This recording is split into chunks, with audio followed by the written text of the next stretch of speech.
Good morning student. अभिव्यक्ति की online classes में आप सभी का स्वागत। कैसे हो? सभी अच्छे होंगे। स्टूडेंट्स, जो इससे पीछे की जो क्लास थी उसमें अपन ने सिंड्रोम्स की बात की थी। उसमें अपन सिंड्रोम्स पढ़ रहे थे और मैंने आपको बोला था कि सिंड्रोम्स जो है वो भी आनुवंशिक डिसऑर्डर बोलते हैं अपन, वैसे उनको आनुवंशिक रोगों से ही उनका संबंध होता है। वैसे ही वो गुणसूत्रों की असमानता के कारण पैदा होते हैं। तो सिंड्रोम बहुत ही इंपॉर्टेंट है। पीछे ही क्लास में अपन ने दो सिंड्रोम्स की बात की थी और एक टर्नर सिंड्रोम था और एक था अपना क्लाइनफिल्टर सिंड्रोम। ठीक है, तो टर्नर सिंड्रोम और क्लाइनफिल्टर सिंड्रोम शायद किसी को कोई प्रॉब्लम्स नहीं होगी टर्नर सिंड्रोम क्लाइनफिल्टर सिंड्रोम में। और वो दोनों सिंड्रोम का आपको गुणसूत्रीय प्रारूप भी पता है। वहां पर बार बॉडी की भी अपन ने बात की थी, किसमें होता है, महिला पुरुष दोनों में कौन सा होगा। ठीक है, उनके सिम्टम क्या होंगे उसकी अपन ने पीछे उन दोनों में चर्चा की थी। उसके बाद अपन जो नेक्स्ट जो दो सिंड्रोम है, मैंने आपको टोटल 8 सिंड्रोम बताए थे और 8 सिंड्रोम में से 2 सिंड्रोम की बात हो चुकी है। वो जो टर्नर सिंड्रोम क्लाइनफिल्टर सिंड्रोम थे वो दोनों के दोनों अपन बात कर रहे थे कि गुणसूत्रों की 23वीं जोड़ी के कारण होते हैं और 23वीं जोड़ी वहां पर प्रभावित होती है। तो जो 23वीं जोड़ी है उसके कारण मैंने आपको 4 सिंड्रोम बताए थे और 4 सिंड्रोम में से 2 की बात हो चुकी है। नेक्स्ट 2 की अपन बात करेंगे। एक था उसके बाद अपना सुपर फीमेल और एक था सुपर मेल। ठीक है, तो नेक्स्ट अपन करेंगे सुपर फीमेल और सुपर मेल की बात। देखना, सुपर फीमेल और सुपर मेल। एक है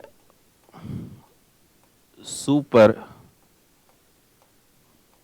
फीमेल और एक है सुपर मेल। ठीक है, देखना, वहां अपन अलग बात कर रहे थे, इलेक्ट्रिक बेस पे अपन ने गुणसूत्रीय प्रारूप याद किया था। यहां अपन अलग बेस पे याद करेंगे। मैंने वहां पर बोला था कि किसी महिला में, वो अपन ने इलेक्ट्रिक से बात की कि महिला में आपको अगर करना है तो कम ही कर दो। ठीक है, लेकिन यहां सुपर नाम आ गया है और आपको इतना पता है जहां सुपर नाम आता है तो वहां अपन सुपर को अपन यहां पर कैसे याद करें। तो फिक्स याद रखो कि सुपर जहां नाम आता है तो वहां आपको सुपर का मतलब है कि उसमें कुछ एक्स्ट्रा ही होगा, कम नहीं होगा, उसमें कुछ क्या होगा, एक्स्ट्रा ही।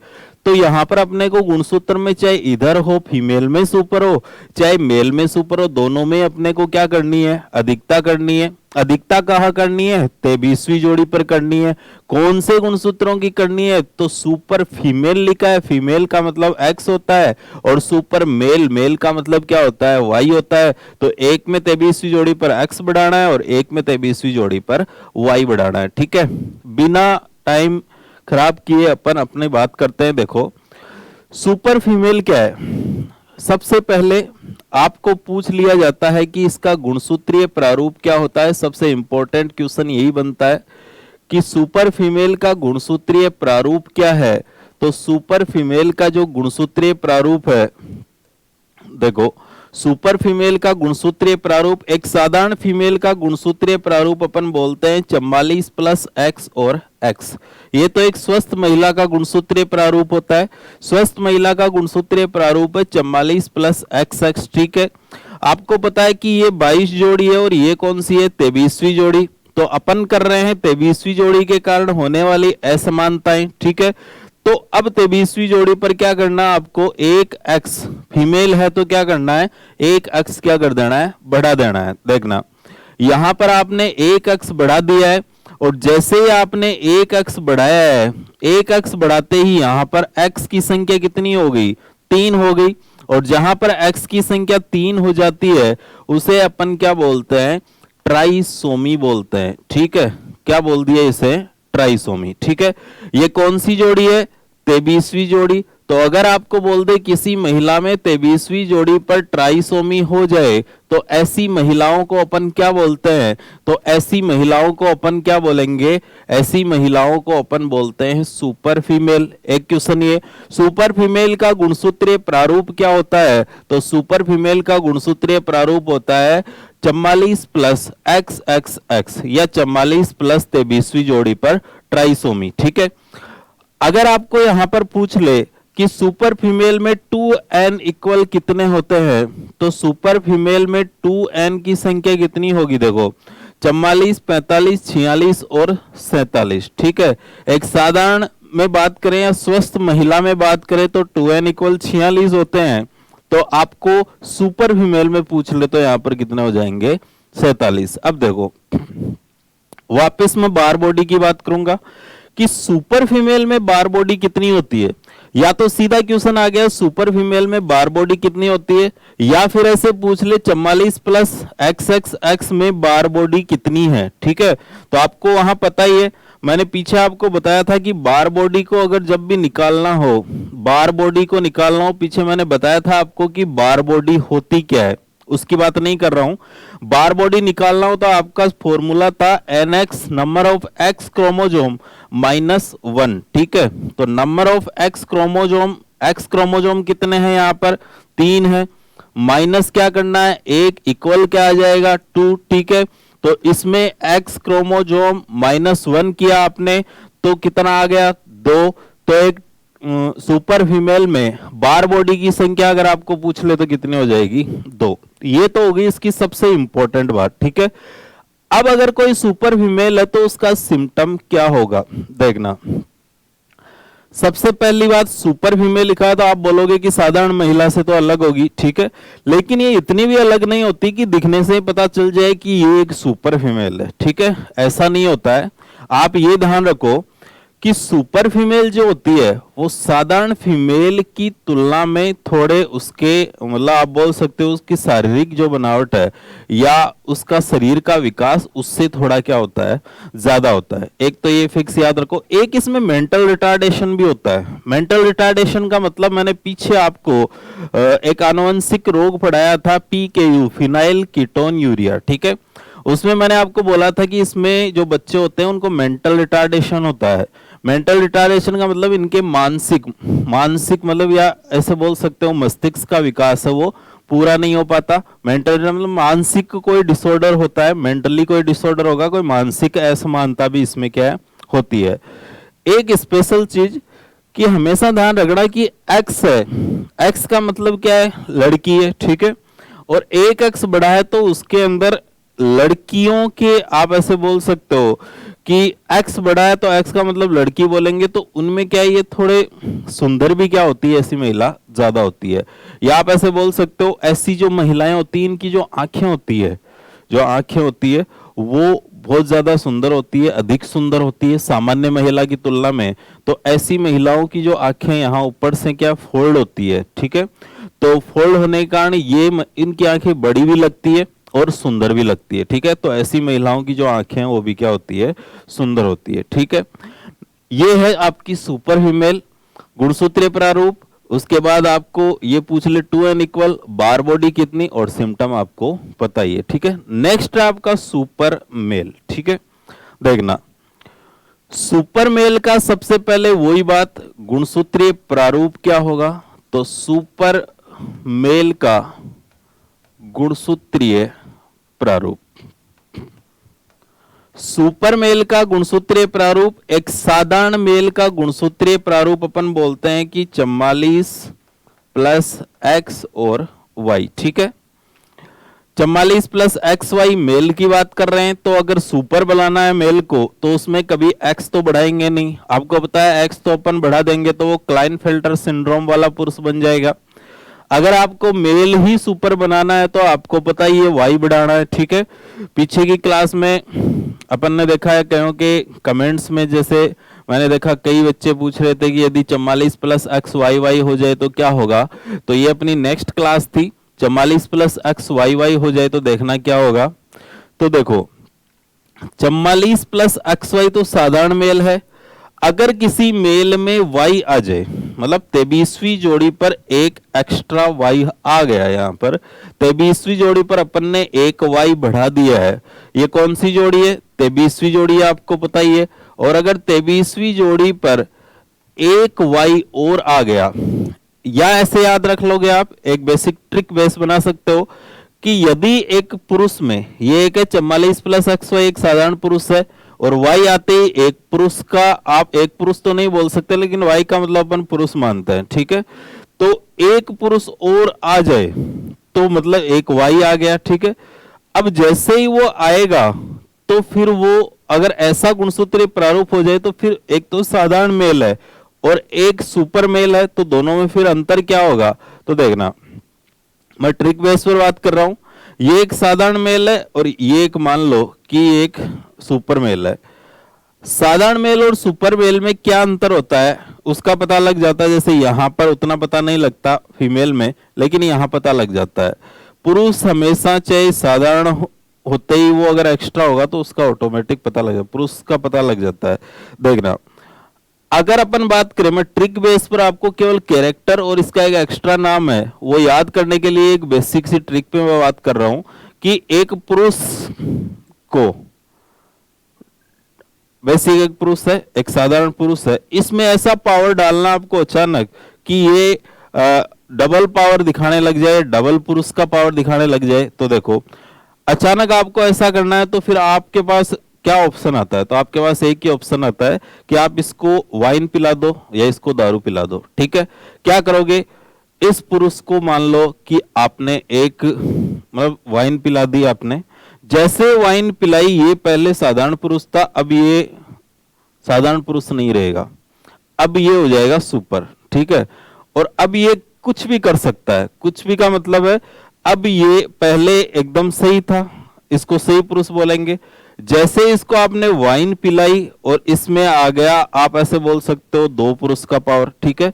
और अगर ऐसा हो जाए तो फिर ये पुरुष क्राइम करने की प्रवृत्ति स्टार्ट कर देता है, मतलब ये अपराध करना स्टार्ट कर देता है। दारू पिया हुआ आदमी है, वो अपराध करता है, आपको पता है, और वो अपराध करने की प्रवृत्ति दिखाने लग जाता है, ठीक है।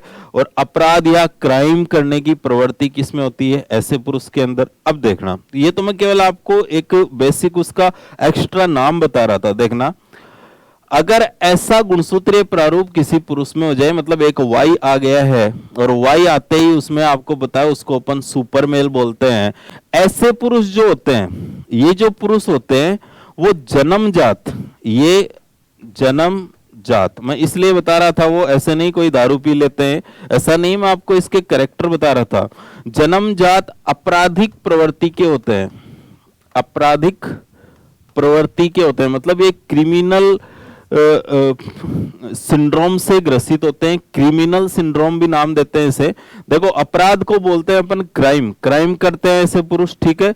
मतलब उसकी जो प्रवृत्ति होती है वो आपराधिक, अपराध करने की प्रवृत्ति होती है, पागलों की जैसे वो क्या करते हैं, बिहेवियर करते हैं। तो जन्मजात वो कैसे होंगे, आपराधिक प्रवृत्ति के होंगे। जन्मजात आपराधिक प्रवृत्ति के होने के कारण ऐसे पुरुष को एक स्पेशल नाम दिया जाता है, स्पेशल सिंड्रोम का नाम दे देते हो। क्राइम का मतलब है अपराध, तो इसे बोलते हैं क्रिमिनल सिंड्रोम, एक एक्स्ट्रा नाम देते हैं क्रिमिनल सिंड्रोम, या इसका एक और नाम होता है जेकब सिंड्रोम, क्रिमिनल सिंड्रोम या जेकब सिंड्रोम, ठीक है। अब देखो, गुणसूत्रीय प्रारूप है 44 प्लस एक्स वाई वाई, ठीक है। आपको पता है एक वाई यहां पर क्या हो गया, बढ़ गया।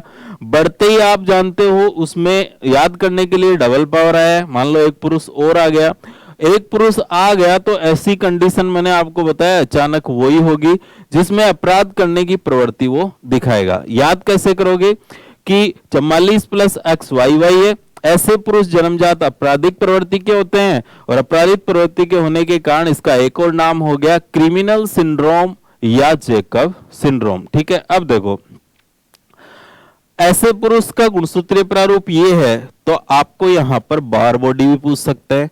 बार बॉडी है, हालांकि ऐसी नहीं कि बार बॉडी आपको महिला में पूछे, अगला है यहां पर भी पूछ सकता है। होती किसमें, वैसे महिला में होती, क्योंकि महिला एक कैरेक्टर दिखाएगा। बेसिक, अगर बेसिक लेवल पे बात करें तो बार बॉडी महिला में है, क्योंकि 2x गुणसूत्र किसमें होंगे, महिला में होंगे। तो 2 - 1 = 1, मतलब एक्स क्रोमोजोम की बात करेंगे तो 2 वहां होंगे, 2 में से एक कम आपको घटाना है, वहां पर nx-1 करना है, तो एक होती है वैसे स्वतंत्र, पुरुष में होती नहीं है। साधारण पुरुष की बात करें, अगर कोई क्लाइन फिल्टर है तो वहां बार बॉडी मैंने बताई थी, यहां भी बार बॉडी क्या हो जाएगी, 0 होगी। ठीक है, यहां बार बॉडी नहीं पाई जाती है क्योंकि nx-1 करना है, यहां x कितने, 1, 1 माइनस 1 बराबर क्या हो जाएगा, 0। ठीक है, अब देखो मैं दोनों सिंड्रोम की बात कर चुका हूं, एक सुपर फीमेल था और एक सुपर मेल था। ठीक है, सुपर मेल ये है और सुपर फीमेल ये है। अपनी चारों सिंड्रोम की बात हो चुकी है। जो पीछे अपन ने बताया था कि 23वीं जोड़ी के कारण ये 4 होते हैं और 22 जोड़ी में असमानता के कारण ये 4 होते हैं, तो उन जो 23वीं जोड़ी है उनकी चारों की मैं बात कर चुका हूं। नेक्स्ट अपन बात करेंगे जो आपकी ऑटोसोम जो गुणसूत्र है उनके कारण जो भी सिंड्रोम होते हैं उनकी बात कर रहा हूं। ठीक है, तो आप एक बार इसका स्क्रीनशॉट ले लो। नेक्स्ट अपन बात करेंगे जो आपके Patau syndrome, Edward syndrome, down syndrome और केट क्राई या क्राइडू चैट सिंड्रोम। देखो नेक्स्ट मैं बात कर रहा हूं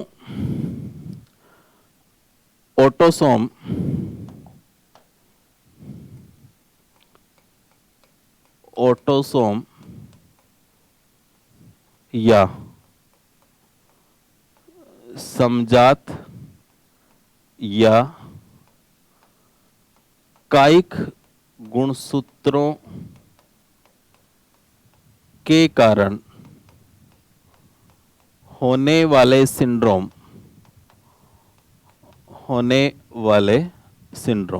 ठीक है। पीछे 4 सिंड्रोम जो आपके लिंगी गुणसूत्र के कारण हो रहे थे उनकी मैंने बात कर ली थी। अब मैं जो बात कर रहा हूं वो कर रहा हूं कायिक या ऑटोसोम गुणसूत्र के कारण होने वाले सिंड्रोम। ठीक है, ये भी 4 प्रकार के होते हैं। 4 प्रकार के सिंड्रोम की अपन बात कर रहे हैं। चारों सिंड्रोम, एक मैं बात करूंगा पटाउ सिंड्रोम की, बहुत ही इंपॉर्टेंट। एक बात करूंगा एडवर्ड सिंड्रोम की, एक मैं बात कर रहा हूं डाउन सिंड्रोम की, और एक मैं बात कर रहा हूं केट क्राई सिंड्रोम की। या तो केट क्राई बोलते हैं इसे या फिर इसको बोलते हैं क्राई डू चैट। ठीक है, 4 सिंड्रोम की बात कर रहे हैं। चारों सिंड्रोम बहुत ही इंपॉर्टेंट। केट क्राई कम पूछा जाता है, ये वाले हर एग्जाम में पीछे, जैसे आरएस प्री, पिछली आरएस प्री की बात की जाए, ये जो भी हुई है, और उससे पहले भी जो आरएस हुआ है उसमें भी डाउन सिंड्रोम की अच्छी बातें, डाउन सिंड्रोम के क्वेश्चन, या मतलब आरपीएससी है मोस्टली डाउन सिंड्रोम के क्वेश्चन देती है। ठीक है, और अधीनस्थ सेवा चयन बोर्ड की पीछे ही कोई एग्जाम देख लो, जैसे एलडीसी से स्टार्ट कर लो।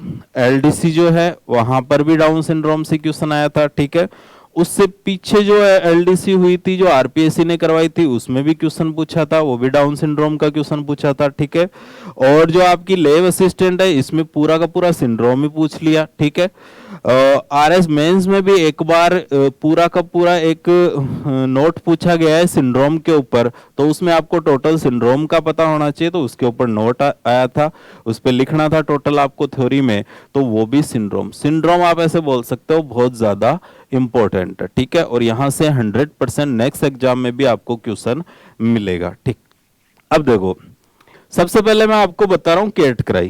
केट क्राई आपको थोड़ा सा अलग याद रखना ही पड़ेगा, कोई ऑप्शन नहीं है इसका। लक्षण आपको नाम से पता लग जाएगा, बस जोड़ी आपको क्या करनी है, याद रखनी है।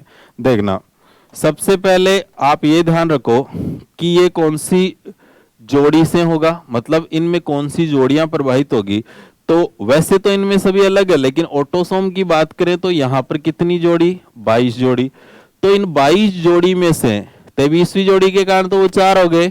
इन 22 जोड़ी में से यहां पर कौन सी, पटाव में कौन सी होगी, एडवर्ड में कौन सी होगी, डाउन में कौन सी होगी, केट क्राई में कौन सी होगी। तो सबसे पहली मैं बात कर रहा हूं केट क्राई की। क्यों कर रहा हूं, क्योंकि केट क्राई थोड़ा सा अलग है और ये अपन साथ करेंगे तो ज्यादा सही रहेगा। ठीक है, केट क्राई, केट का मतलब बिल्ली, क्राई का मतलब चिल्लाना। ठीक है, तो लक्षण तो आ गया, बताऊंगा कैसे आया। याद ऐसे रखोगे कि जो केटक्राई सिंड्रोम है उसमें सबसे पहले आपको जोड़ी पूछे कि केटक्राई सिंड्रोम में कौन सी जोड़ी प्रभावित होती है, या गुणसूत्रों की पांचवी जोड़ी कौन से सिंड्रोम से संबंध रखती है। ठीक है, तो देखो गुणसूत्र जो ऑटोसोम गुणसूत्र है 22 जोड़ी है, तो 22 जोड़ी में से पांचवी जोड़ी जो होती है उसकी एक भुजा है वो लुप्त हो जाती है। या आप ऐसे बोल सकते हो कि यदि पांचवी जोड़ी में असमानता हो जाए तो ऐसे बच्चे जो है वो कौन से सिंड्रोम से ग्रसित हो जाएंगे, केटक्राई सिंड्रोम से ग्रसित हो जाएंगे। तो सबसे पहला आप ये लिखोगे कि इसमें गुणसूत्रों की कौन सी जोड़ी प्रभावित होती है, पांचवी जोड़ी। ठीक है, पांचवी जोड़ी प्रभावित या पांचवी जोड़ी पर असमानता। ठीक है, पांचवी जोड़ी पर असमानता होगी, यहां पर पांचवी जोड़ी पर असमानता होगी, और पांचवी जोड़ी पर असमानता होने से अब यहां पर गुणसूत्रीय प्रारूप क्या हो जाएगा, देखना पांचवी जोड़ी प्रभावित बोल सकते हो, या पांचवी जोड़ी की एक भुजा यहां पर क्या हो जाती है, लुप्त हो जाती है। ठीक है, अब देखो अगर पांचवी जोड़ी की एक भुजा यहां पर लुप्त हो गई है तो ऐसे बच्चों में फिर गुणसूत्रीय प्रारूप क्या होगा, बहुत ही इंपॉर्टेंट क्वेश्चन। तो ऐसे बच्चे जो केटक्राई सिंड्रोम से ग्रसित होते हैं उनका गुणसूत्रीय प्रारूप क्या होता है, तो गुणसूत्रीय प्रारूप होगा तो एक अगर मेल होगा तो उसमें क्या होगा, और एक फीमेल होगा तो उसमें क्या होगा। एक चीज याद रखना, ये जो अपन सिंड्रोम कर रहे हैं ये मेल और फीमेल दोनों के अंदर होते हैं, ध्यान रखना, एक तो फिक्स ये याद रखना। ठीक है, तो यहाँ पर ऐसा नहीं है कि ये मेल फीमेल में नहीं होते, ऐसे बच्चे क्या होंगे, मतलब ये जो होता है ये दोनों में होता है। ठीक है, down syndrome, Patau syndrome, adder syndrome ये सब में होंगे, मतलब ये मेल में भी होगा और ये फीमेल में भी होगा। ठीक है, वो जो है वहां अपन अलग बात कर रहे थे, वो किस में होता है आपको पता ही है, कोई दिक्कत नहीं है। गुणसूत्रीय प्रारूप अगर आपको देखना है तो आप यहां पर क्या करोगे, देखना एक अगर मेल है तो उसका गुणसूत्रीय प्रारूप क्या होगा, आपको पता होता है साधारण का 44 प्लस एक्स वाई और 44 प्लस एक्स एक्स। ठीक है, यहां अपने को कुछ चेंज करना नहीं है क्योंकि 23वीं जोड़ी है, 23वीं जोड़ी की बात ही नहीं कर रहे अपन, 23वीं जोड़ी तो पीछे 4 हो गए हैं। अब अपन कर रहे हैं इधर 22 जोड़ी की बात करें जो 44 गुणसूत्र है उनकी। पांचवी जोड़ी पर एक क्रोमोसोम क्या होता है, कम हो जाता है, मतलब एक गुणसूत्र क्या हो जाएगा, कम हो जाएगा। कम होते ही आप ऐसे बोलोगे कि यदि 22 जोड़ी में से पांचवी जोड़ी पर एक कम हुआ है तो 22 जोड़ी में कितने होते हैं, 44। ठीक है, तो 44 माइनस क्या हो जाएगा, एक कम होगा तो कितने बच के 43। ठीक है, तो अपन ऐसे बोलेंगे कि यहां पर जो गुणसूत्र होते हैं वो कितने हो जाते हैं, वो हो जाते हैं 43 प्लस एक्स वाई और 43 प्लस एक्स एक्स। ठीक है, अब देखो एक कम हुआ है, 43 प्लस एक्स वाई कर दिया 43 प्लस एक्स एक्स, मतलब 2n इक्वल यहां पर कितने हो जाएंगे, 2n इक्वल 45 हो जाएंगे। तो केटक्राई में 2n इक्वल कितने होते हैं, 45। अब सुनना कैरेक्टर इसका जो लक्षण होता है वो क्या होता है, ऐसे बच्चे जो केटक्राई सिंड्रोम से ग्रसित होते हैं वो जब रोते हैं तो बिल्ली जैसी आवाज निकालते हैं। मतलब आप ऐसे बोल सकते हो कि इनका जो स्वरयंत्र है लेरिंग्स है उसका एबनॉर्मल डेवलपमेंट हो जाने के कारण, मतलब बहुत ज्यादा विकास हो जाने के कारण, अनियंत्रितता हो जाने के कारण जो स्वरयंत्र अपना लेरिंग्स है उससे क्या होगा, फिर जब ये रोएंगे या चिल्लाएंगे तो इनकी आवाज कैसी होगी, बिल्ली जैसी, कैट जैसी आवाज होगी। तो यहाँ पर पूछने वाला क्वेश्चन यही है, पांचवी जोड़ी प्रभावित होती है, मतलब ये कौन सा है, ऑटोसोम गुणसूत्रों के कारण होता है। गुणसूत्रीय प्रारूप ये होता है इसका, 2n इक्वल ये हो जाएगा, और कैरेक्टर इसका क्या होता है कि ये बिल्ली जैसी आवाज में रोते हैं या चिल्लाते हैं। ठीक है, क्यों, क्योंकि उसमें एबनॉर्मल डेवलपमेंट हो जाता है स्वर यंत्र का, और उसके कारण लेरिंग्स का हो जाने के कारण उसके कारण इनकी आवाज क्या है वो चेंज हो जाती है। ठीक है, ये तो बात की मैंने केटक्राई की। अब मैं आपको साथ में बात कर रहा हूं Patau syndrome, Edward syndrome, down syndrome, Patau syndrome, Edward syndrome, down syndrome के जो क्वेश्चन है वो पूछे जाते हैं और पूछेंगे 100%।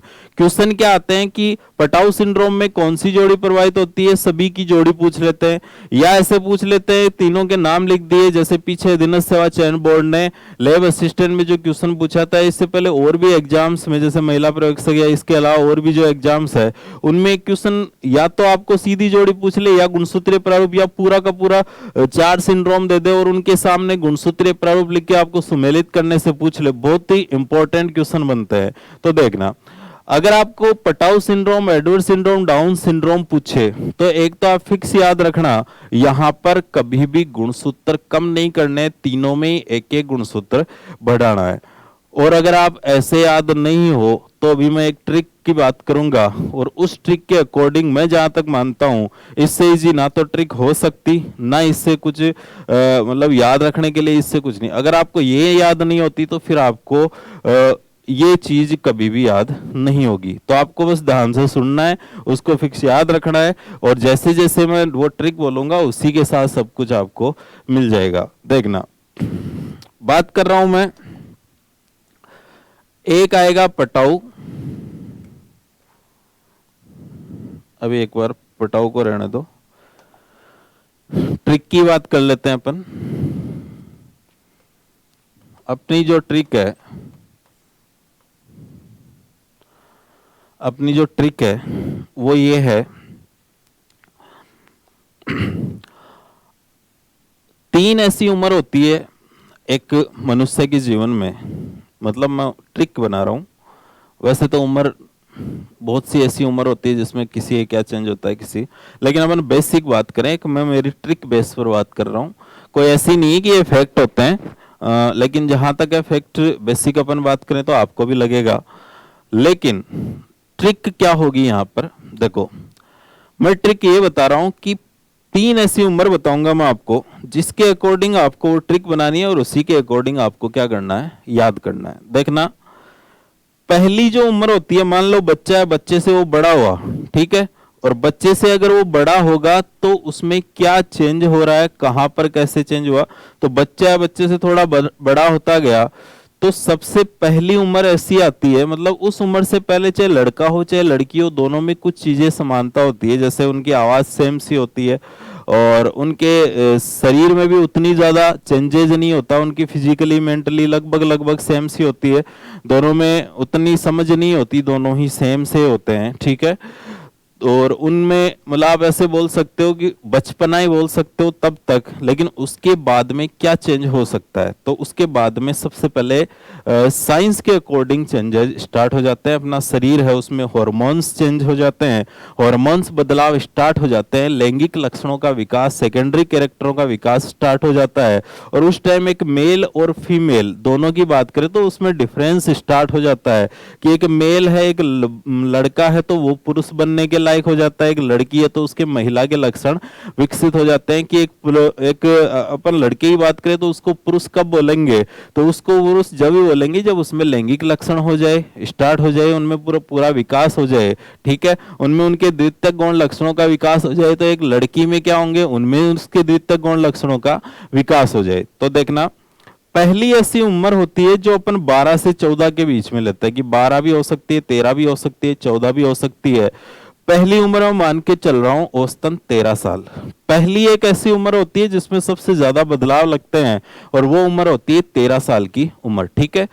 उस 13 साल की उम्र में उस लड़के या लड़की को लगता है कि हाँ अपने शरीर में कुछ तो चेंज हुआ है, कि इस दुनिया में आने का कुछ तो मतलब निकल रहा है, ठीक है। मतलब आप ऐसे बोल सकते हो कि वहां पर ऐसे लगता है उसको कि हाँ कुछ चेंज हुआ है, मतलब मैं एक लड़के से कुछ, या आप बोल सकते हो पुरुष के लक्षण दिखा रहा है, क्योंकि उसमें दाढ़ी मूंछ स्टार्ट हो जाते हैं, उनके जननांगों का विकास, उसके सेकेंडरी कैरेक्टर, उसके लैंगिक लक्षणों का विकास स्टार्ट हो जाता है, ठीक है। ऐसे एक महिला के अंदर, एक लड़की के अंदर भी ऐसे लक्षण स्टार्ट हो जाते हैं, ठीक है। तो पहली उम्र ले रहा हूं जो साइंस के अकॉर्डिंग होती है, कि पहली एक ऐसी उम्र होती है जिसे अपन बोलते हैं 13 साल की उम्र, ठीक है। और 13 साल की ये जो उम्र होती है वो साइंस के अकॉर्डिंग होती है, और आप ऐसे बोल सकते हो कि इस उम्र में आपको साइंस फ्री कर देती है। साइंस बोलती है कि आप इस दुनिया में जिस मतलब आए हो और मैंने आप में पूरा डेवलपमेंट वैसे तो शारीरिक और आप बोल सकते हो मानसिक जो बनावट है उसमें तो बदलता रहता है, लेकिन उसमें एक प्रॉपर जो लक्षण है, जैसे एक लड़के से पुरुष बनना और एक लड़की से महिला बनना, वो लक्षण है वो उस उम्र के बाद में उसमें क्या हो जाएंगे, डेवलपमेंट हो जाएंगे। मतलब पुरुष ही बनना होता है यहाँ पर आकर और यहाँ पर आकर महिलाएं बननी होती है, तो वो साइंस का काम कंप्लीट हो गया है। ठीक है, तो पहली उम्र होती है जो 13 साल की, याद रखना पहली उम्र कौन सी है, 13 साल। साइंस बोलती है कि भाई मैंने आपको फ्री कर दिया, अब आप कुछ भी करो, मेरे को कोई मतलब नहीं है, लेकिन साइंस के बोलने से कुछ नहीं है।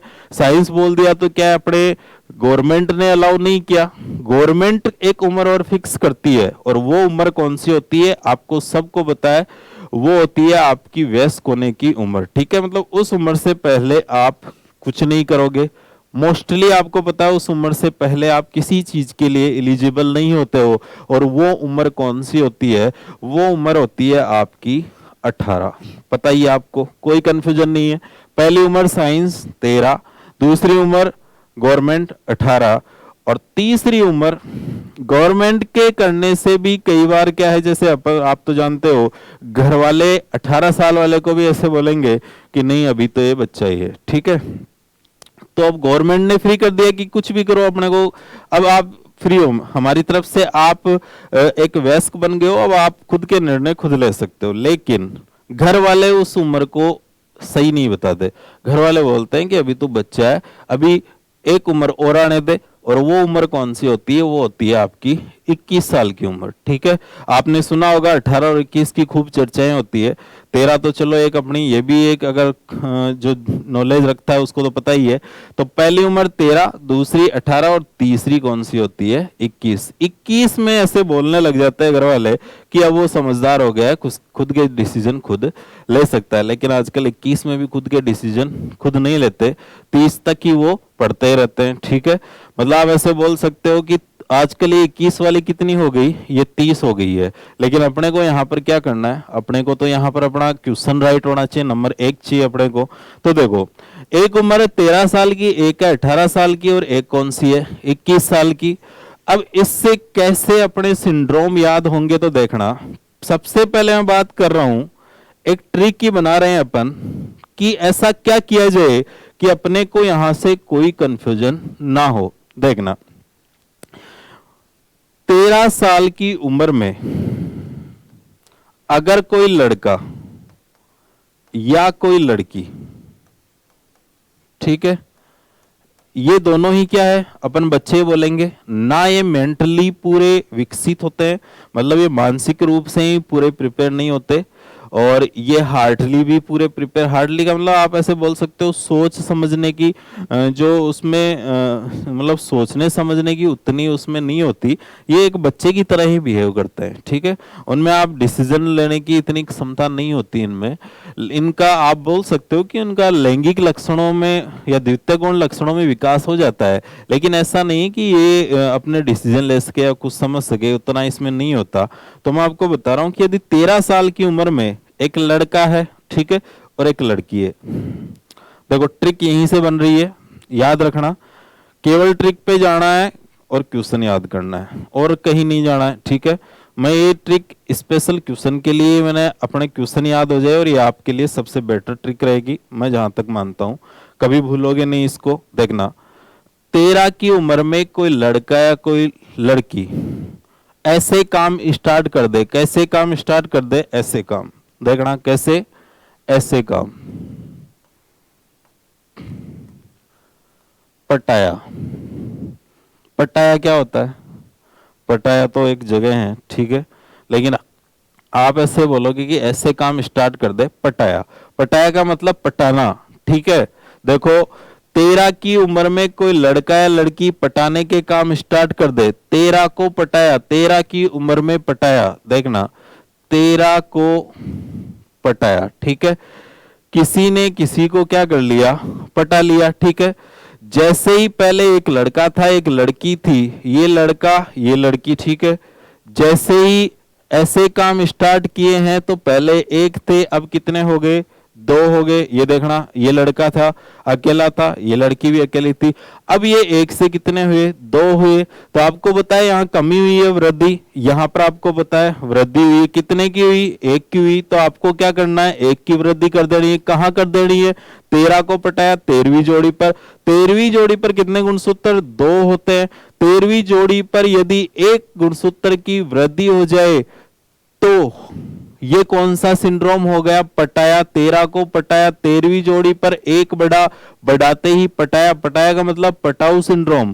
देखो याद कैसे रखोगे, 13वीं जोड़ी पर एक क्रोमोसोम की यदि वृद्धि हो जाए तो वो कौन सा सिंड्रोम होगा, पटाऊ सिंड्रोम। पूरी ट्रिक लिख रहा हूं, उसके बाद में बात करेंगे। देखना 13 को पटाया पटाऊ सिंड्रोम, जोड़ी कौन सी, 13वीं जोड़ी, सिंड्रोम कौन सा, पटाऊ सिंड्रोम। ठीक है, देखना अगर मान लो ऐसा हो गया है, पटाने का काम स्टार्ट हो गया है, तो अब वहां पर क्या होगा, उनको ऐसे लगेगा कि वो तो बच्चे हैं कि क्या पता क्या हो गया है, उनको एक चाह होगा कि पता नहीं ये क्या हो गया है। तो वो फिर क्या करेंगे, वो इसको भी बोलेंगे उसको भी बोलेंगे, सबको बोलते रहेंगे यार ऐसा हो गया है, ये क्या हो गया है। ठीक है, तो वो क्या करेंगे, उसको इतना उसका प्रचार कर देंगे, और प्रचार करने को अपन बोलते हैं एडवर्टाइजमेंट बोलते हैं। ठीक है, तो देखो 13 से स्टार्ट किया और 18 तक इन्होंने क्या किया, 18 तक ऐड किया, बहुत ज्यादा ऐड कर दिया। 18 तक क्या कर दिया, ऐड किया। 13 को पटाया 18 तक ऐड किया, 18 की उम्र तक क्या किया इसने, ऐड। 13 साल की उम्र में ऐसे काम किए और 18 तक इन्होंने क्या किए, ऐड ही करते रहे। और आपको पता है ज्यादा ऐड होने पर तो प्रॉब्लम होती है, अगर इसको पता चल गया उसको पता चल गया तो फिर क्या होगी, सबको पता चल, घर वालों को भी पता चलेगा। ठीक है, जैसे ही घर वालों को पता चलता है तो आपको पता ही, आपने वो मूवी देखी होगी, दिलवाले मूवी देखी होगी आपने। ठीक है, और दिलवाले मूवी में आपको पता ही है अजय देवगन है, वो क्या करते हैं, पहले साथ थे फिर वो क्या होते हैं, अलग अलग। अलग अलग होते ही आपको पता है एक सॉन्ग बनता है। ठीक है, और सॉन्ग जैसे ही बनता है दोनों पागलों की तरह बिहेव करने स्टार्ट कर देते हैं। क्यों, क्योंकि दोनों पहले साथ थे, तब तो कोई दिक्कत नहीं थी, तब स्टोरी सही थी। जैसे ही वो अलग हुए, अलग होते ही वो सॉन्ग बना, सॉन्ग बनते ही फिर क्या होता है, सॉन्ग बनते ही फिर दोनों पागलों की तरह, जैसे अजय देवगन का आपने देखा होगा कि वो पागलों की तरह बिहेव करने लग जाता है वहां पर। तो ऐसी कंडीशन में ऐसा ही होता है, आपको पता है। और नेक्स्ट अपना भी जो सिंड्रोम है वो भी आ गया इसी ट्रिक से। देखना अगर ऐड ज्यादा हो गया है, प्रचार ज्यादा हो गया है, तो उनको साथ रहने की प्रॉब्लम आ जाएगी, मतलब उसको अलग अलग होना पड़ेगा। पहले वो साथ थे, जैसे ही अलग अलग हुए तो दोनों की कंडीशन, मान लो पहले साथ थे तब सही थी, लेकिन जैसे ही अलग हुए उनकी कंडीशन क्या हो जाएगी, कमजोर हो जाएगी, मतलब उनकी कंडीशन डाउन हो जाएगी। तो देखना 13 को पटाया 18 तक इतना ऐड कर दिया कि 18 के बाद उन दोनों को अलग होना पड़ा, और अलग होने के कारण, अलग होने के कारण 21 तक उनकी कंडीशन, देखना 21 तक उनकी कंडीशन क्या हो गई, उनकी कंडीशन डाउन हो गई। 21 तक उनकी कंडीशन कैसी हो गई, डाउन हो गई। मतलब आप ऐसे बोल सकते हो कि 21 तक इनकी कंडीशन ऐसे हो गई कि ये पागलों जैसे बिहेव करने लग गए। तो देखना टोटल कैरेक्टर यहीं से आ रहे हैं, टोटल जोड़ी यहीं से आ रहे हैं। मैंने आपको बोला कि इस पर हमेशा क्या करनी है, तीनों में वृद्धि करनी है। और अगर ऐसे भी याद नहीं हो तो देखो ऐसे बोल सकते हो कि एक लड़का लड़की पहले अलग अलग थे, जैसे ही पटाया, पटाते ही दो हुए, कितने की वृद्धि, एक की वृद्धि हुई है। 13 को पटाया 13वीं जोड़ी पर यदि एक क्रोमोसोम बढ़ गया तो पटाए से पटाऊ सिंड्रोम, पटाऊ सिंड्रोम कौन सी जोड़ी पर होता है, 13वीं जोड़ी पर। तो आप याद ऐसे रखोगे कि पटाया से हो जाएगा पटाऊ सिंड्रोम, एड से हो जाएगा एडवर्ड सिंड्रोम। ठीक है, और डाउन से आपको पता है कौन सा सिंड्रोम हो गया, डाउन सिंड्रोम। ठीक है, तो देखना 13 को पटाया, पटाया से पटाऊ सिंड्रोम। 13वीं जोड़ी पर, कौन सी जोड़ी, 13वीं जोड़ी पर, अगर 13वीं जोड़ी पर कितने होते हैं, दो, दो प्लस वृद्धि करनी है, एक की कितने हो गए, तीन। 13वीं जोड़ी पर ट्राइसोमी, तीन को अपन क्या बोलते हैं, ट्राइसोमी बोलते हैं। 13वीं जोड़ी पर ट्राइसोमी हो जाए तो कौन सा सिंड्रोम, पटाऊ सिंड्रोम। 18 तक ऐड किया, ऐड से एडवर्ड सिंड्रोम, 18वीं जोड़ी पर दो थे, एक बड़ा, कितने हो गए 3, और 3 को अपन क्या बोलते हैं, वही ट्राइसोमी। 18वीं जोड़ी पर ट्राइसोमी होते ही कौन सा हो गया, एडवर्ड सिंड्रोम। 21 तक उनकी कंडीशन डाउन हो गई, और 21 तक 21वीं जोड़ी पर दो होते हैं, एक बड़ा, कितने हो गए 3, और 3 को अपन वापस क्या बोल देते हैं, ट्राइसोमी। देखना 13वीं जोड़ी पर ट्राइसोमी पटाउ सिंड्रोम, 18वीं जोड़ी पर ट्राइसोमी एडवर्ड सिंड्रोम, और 21वीं जोड़ी पर ट्राइसोमी डाउन सिंड्रोम। ऐसा का ऐसा क्वेश्चन अधीनस्थ सेवा चयन बोर्ड ने तीनों का पूछा है, सामने उसके गुणसूत्रीय प्रारूप थे, ठीक है, या सामने ट्राइसोमी थी। ट्राइसोमी अगर ऐसा हो जाए, इस जोड़ी पर ट्राइसोमी, जैसे 13वीं जोड़ी पर ट्राइसोमी, 18वीं जोड़ी पर ट्राइसोमी, और 21वीं जोड़ी पर ट्राइसोमी, और एक 23वीं जोड़ी पर ट्राइसोमी, तो आपको सामने पता होना चाहिए कि कौन से सिंड्रोम यहां से होंगे। तो ट्रिक याद रखना है, कुछ नहीं, 13वीं जोड़ी के कारण पटाउ सिंड्रोम, 13 को पटाया, 18 तक ऐड, ऐड से एडवर्ड सिंड्रोम, 21 तक कंडीशन डाउन हो गई। डाउन का मतलब क्या होता है, डाउन सिंड्रोम। तो जोड़ी आपको पता है, कोई दिक्कत नहीं होगी। और नेक्स्ट क्लास में मैं इनकी कैरेक्टर की बात करूंगा, आज की क्लास में इतनी बात करूंगा।